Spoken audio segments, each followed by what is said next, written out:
Hey everybody, how's it going? And welcome back to Copper Jacket TV. So I'm sure by now you all heard that yesterday the House passed House Joint Resolution 44, which is a resolution to overturn the ATF's ban on pistol braces. Now, I saw a lot about this on Twitter, on Instagram, on TikTok, on Facebook. I mean, you name it, it was everywhere. And the amount of confusion that came along with that was absolutely stunning. I saw a ton of comments like this. There were so many comments like this that I thought I would make a video and try and clarify things and talk about exactly what's going to happen next and what does this mean for the brace. This channel is proud to be sponsored by SDI, Sonoran Desert Institute. Have you ever wanted to learn more about gunsmithing, firearms repair, or shooting sports management? Enroll in one of SDI's online programs or courses to take your hobby to the next level.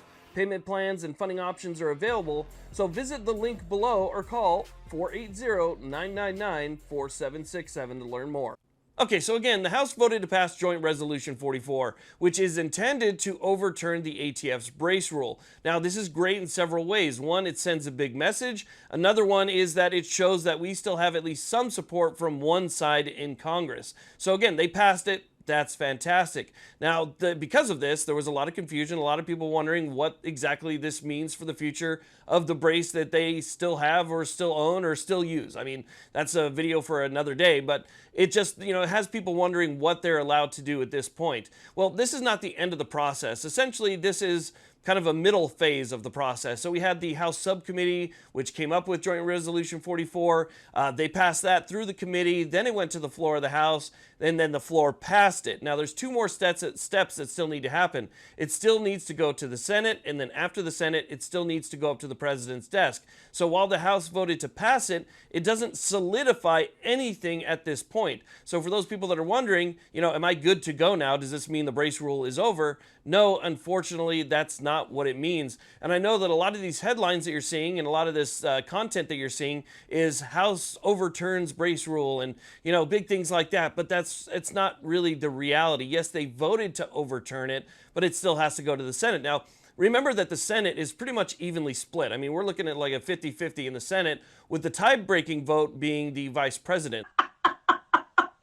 So the only way that it would pass the Senate is if you had the entire one side, right? So the right would have to vote 100% in agreement with it in order to get it to that 50% margin. And then you'd have to get some outliers from the left to join you and basically add to that 50% number to get a majority in order to pass it through the Senate. Again, if it ends up 50-50, it just goes down party lines.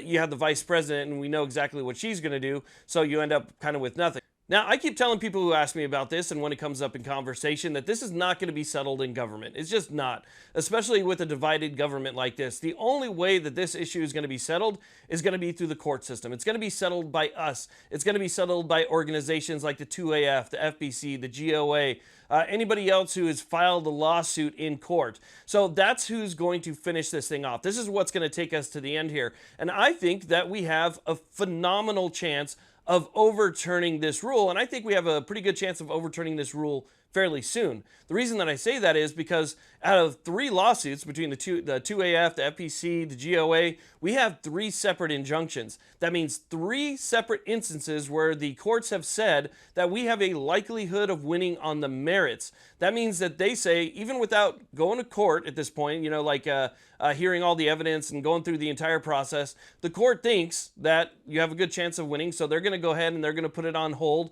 for whether or not it's the plaintiffs or whoever they put the injunction for, but they still think that the people who brought this lawsuit on have an excellent chance of winning. And so they acted on it by granting these injunctions. Those are the biggest signs. Those are bigger signs than what the House just did, that we have a good chance of overturning this thing. What the House did is fantastic. I'm not taking anything away from that. It is great. But at the same point, if these lawsuits didn't exist, then we would have no way out. At this point, to be honest with you, it's really just going to come down to these lawsuits and the court system and the appellate court and whether or not it ends up at the Supreme Court, which it has a likelihood of doing. If this ends up at the Supreme Court, I still think we have a win, because you've seen how the Supreme Court has been trying to rein in some of the power of these agencies that have just grown too big for their own good. And they're implementing things that affect people's lives across the country. And so again, I think we have an excellent chance of winning.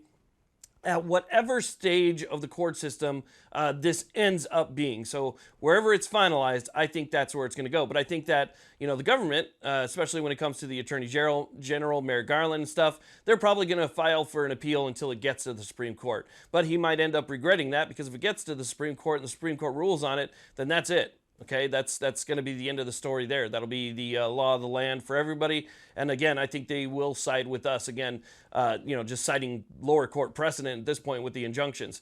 So I wanted to let you guys know about that, clear up some of the confusion. As of right now, everything still is as it was yesterday or the day before, or a week ago, right? June 1st.